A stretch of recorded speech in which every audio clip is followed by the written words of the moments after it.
சத்துருக்களையும் சிநேகிக்கிற ஆண்டவராக இயேசுவின் இனிதான நாமத்தில் உங்களை வாழ்த்துகிறேன். நம்முடைய ஆவிக்குரிய சிந்தனைக்காக மத்திய எழுதின சுவிசேஷம் 6ஆம் அதிகாரம் 44ஆம் வசனத்தை நான் வாசிக்கிறேன். நான் உங்களுக்கு சொல்லுகிறேன், உங்கள் சத்துருக்களை சிநேகியுங்கள், உங்களை சபிக்கிறவர்களை ஆசீர்வதியுங்கள், உங்களை பகைக்கிறவர்களுக்கு நன்மை செய்யுங்கள், உங்களை நிந்திக்கிறவர்களுக்காகவும் உங்களை துன்பப்படுத்துகிறவர்களுக்காகவும் ஜெபம் பண்ணுங்கள்.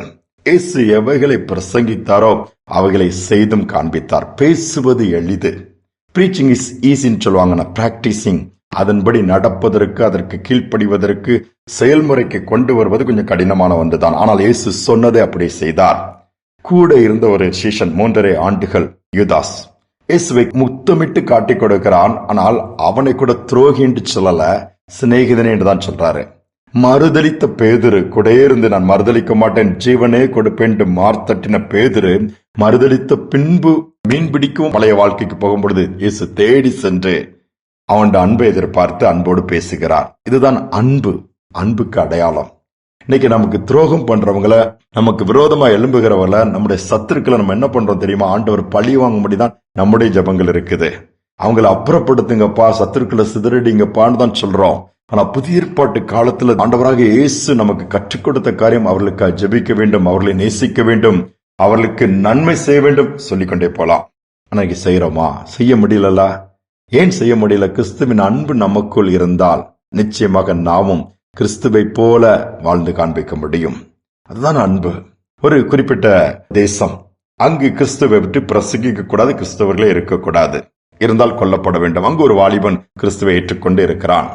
அதனால அந்த ஊரார் எல்லாம் சொல்றாங்க, தம்பி சின்ன வயசுப்பா, நீ எவ்வளவோ இன்னும் உனக்கு எதிர்காலம் இருக்குது, வாழ வேண்டிய வயசு, நீ இப்ப அந்த இயேசுவை பிடிச்சிட்டு இருக்க, நம்ம நாட்டு சட்டம் சொல்லுதுல்ல, கொன்னுருவாங்க. சொல்றான், இயேசுடைய அன்பு என்ன நிரப்பிடுச்சு, நான் எப்படி அவரை மறுதலிக்க முடியும்? அவரை எப்படி நான் ஆராதிக்காம இருக்க முடியும்? அவர் எப்படி ஆண்டவர் இல்லைன்னு என்னால் சொல்ல முடியும்? நான் சாகுறதுக்கும் ரெடி அப்படிங்கிறான். நேரம் என்ன பண்ணாங்க, அங்குள்ள ஆளுநர்கிட்ட கொண்டு நிறுத்துறாங்க. நிறுத்தின உடனே அவர் திரும்பவும் சொல்றாரு, தம்பி நீ விட்டுருப்பா, எங்க மார்க்கத்துக்கு வந்துரு, நீ இதெல்லாம் தேவையில்லாத வெட்டி பேச்சு, உன் எதிர்காலம் நல்லா இருக்கும், நீ ஏன் அப்படி பிடிவாதமா இருக்கிறா? திரும்பவும் அதே வார்த்தை சொல்றான், என்னால முடியாது, இயேசு இல்லாம என்னால இருக்க முடியாது. அதனுடைய தண்டனுடைய பாதிப்பு உனக்கு தெரியுமா? எனக்கு நன்றாகவே தெரியும். சரி, நீ கேட்க மாட்டேங்கிறான்னு சொல்லி அவனுக்கு தண்டனை, ஜெயில தூக்கி போடுறாங்க. கொடுற வேதனை, கவலைப்படல, சிறைச்சாலைக்கு போயிட்டான். நாட்கள் வருடங்கள் சென்றுகிட்டே இருக்குது. நாட்கள் சென்றாலும் ஆண்டோடைய அன்பை விட்டு போகல, சிறையில கஷ்டத்தை அனுபவிக்கிறான். ஆனா கொஞ்சம் காலம் போன உடனே அந்த நாட்டுக்கு விரோதமா இன்னும் பல நாடுகள் யுத்தத்துக்கு வருகிறது. அப்போ அதுல அந்த யுத்தத்துல இந்த நாடு விழுகிறது, அதனுடைய தலைவர்கள் எல்லாம் சிறைப்பிடிக்கப்படுறாங்க. அப்போ சிறைப்பிடிக்கும் போது இந்த வாலிபன் சிறைச்சாலையில இருந்து விடுவிக்கப்படுறான். ஏன்னா அந்த நாடு ஆண்டவரை நேசிக்கிற ஜனங்கள், ஆளுகை செய்கிறவங்க அங்க வந்துட்டாங்க. இவனை வெளியே கொண்டு வந்து இவன் பட்ட கஷ்டங்கள்லாம் பார்த்து, அதோடு மட்டும் இல்ல, இவனுக்கு ஒரு உயர் பதவியை கொடுக்கறாங்க. என்ன பதவி தெரியுமா? இவன் கொஞ்சம் நன்கு படித்திருந்தபடினாலே நீதிபதியாய் மாறுகிறான். நீதிபதியாய் மாறினதோடு மட்டுமல்ல, நீதி கொடுக்கிறான். அங்க உட்கார்ந்து இருக்கிறான். ஒரு நாள் கைதிகள் எல்லாம் வரும்போது விசாரணை போயிட்டு இருக்கும், அதற்கு ஜட்ஜ்மெண்ட் இந்த சகோதரர் தான் கொடுக்க வேண்டும். அப்பொழுது வந்துட்டு இருக்கும்போது குறிப்பிட்ட கைதியாக நிறுத்தப்பட்டிருக்கிற மனுஷனை பார்த்து அப்படியே ஷாக் ஆயிட்டாப்ல. அந்த கைதியும் இவரை பார்த்தோன்னு ஷாக் ஆயிட்டு, எங்கேயோ பார்த்தமா இருக்கும்போது, இந்த இவன் வாலிபனாக இருக்கும்போது இவனை நாமளவா சிறையில் போட்டோம். அங்க கைதியா நிற்பது அந்த ஆளுநர்.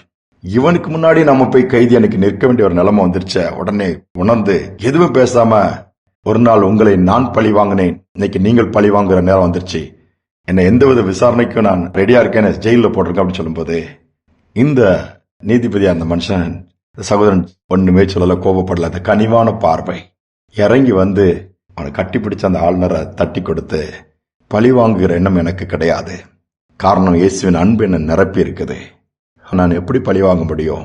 இன்னும் உங்களை நான் நேசிக்கிறேன், உங்களை பழி வாங்க மாட்டேன், நீங்க என்னுடைய இன்ஃப்ளூயன்ஸை வச்சு உங்களுக்கு நான் தண்டனையை நிறுத்த விரும்புறேன் என்று சொல்லி தண்டனை நிறுத்தினதோடு மட்டும் இல்ல, இயேசுடைய அன்பை காண்பிச்சாரு. அந்த அன்பு அந்த உள்ளத்தை உடைச்சு அந்த மனுஷன் அப்படியே கர்த்தர் பக்கம் திருப்பிடுச்சுதான். யோசித்து பாருங்களா. நாம நினைக்கிற கர்த்தர் நமக்கு ஒரு வாய்ப்பு கொடுப்பார், நமக்கு ஒரு நேரத்தை கொடுப்பார், அப்பம் பார்த்துக்கலாம். இல்ல, என்ன நேரத்தை கர்த்தர் கொடுப்பார்? அவர் முன்பாக உயர்த்துவார், நிற்க வைப்பார், உண்மைதான். ஆனால் அதே நேரத்தில் அவளுக்கு நன்மை செய்யக்கூடிய ஒரு பாக்கியத்தை கொடுப்பார். அதை விட்டு விடக்கூடாது. இதைதான் நாம் நம்முடைய வாழ்க்கையில் என்று கற்றுக்கொள்வதோடு மட்டுமல்ல, நடைமுறைப்படுத்த வேண்டிய ஒரு கட்டாயத்துக்குள் வந்திருக்கிறோம். இயேசு வாழ்ந்தது போல நாமும் வாழ்ந்து காண்பிப்போம்.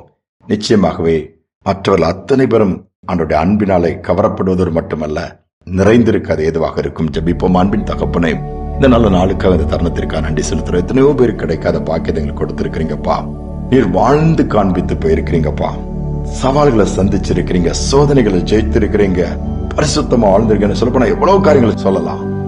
நாங்களும் உம்முடைய சுபாவம், உம்முடைய குணாதிசயம், உம்முடைய அன்பு எங்கள் மூலமா வெளிப்படுறதுனால நாங்கள் அர்ப்பணிக்கிறோம். அந்த பாக்கியம் ஒவ்வொருவருக்கும் உண்டாகட்டும் அப்பா. பழி வாங்குறது அல்ல, மாறாக நேசிக்கிறது, அன்பா இருக்கிறது கற்றுக் கொடுங்க. அந்த பாக்கியத்தை கொடுங்க, கிருபை கொடுங்க. இந்த நாள் முழுவதும் ஒவ்வொருவருக்கும் அன்போடு நாங்கள் பேசத்தக்கதாய், நேசிக்கத்தக்கதாய், குற்றங்கள் குறைவுகள் எல்லாம் விரோதமான காரியங்களை மன்னிக்கத்தக்கதாய், நாமத்தை உயர்த்தத்தக்கதாய் எங்களை நடத்தும். துதிகனமே ஏற்றுக்கொள்ளும் இயேசு நாமத்தில் பிதாவே, ஆமேன், ஆமேன். சத்துருக்களை சிநேகிப்போம், அவர்களுக்காய் ஜெபிப்போம், நன்மை செய்வோம். பரலோகத்தின் தேவன் சந்தோஷப்படுவார். அந்த பாக்கியத்தை கர்த்தர் கொடுப்பார். இந்த சிந்தனையோட நாளை தொடருவோம். மீண்டும் நாளை தினம் சந்திப்போம்.